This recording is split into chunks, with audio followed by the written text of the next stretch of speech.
Hello everybody, welcome back. Today as well we have got to another video. In this video I'll show you how you can turn off bringing devices together on iPhone. But before that, please do make sure to like our video, subscribe our channel, and yes, without any further delay, let's start. So for that, simply go ahead and open up your settings app on your mobile phone. And then from this section, go tap on this section of general, the add option general, and then simply go ahead select AirDrop. Now you will find this option of bringing devices together right over here.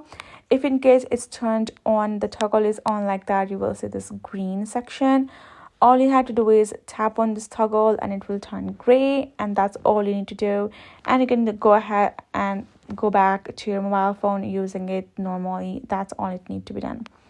So all you need to do is simply go to your settings, general, and then scroll AirDrop, toggle off this bringing devices together option, and that's it. You're good to go. So thank you so much for watching. Hope this video helped. I'll see you guys in our next video.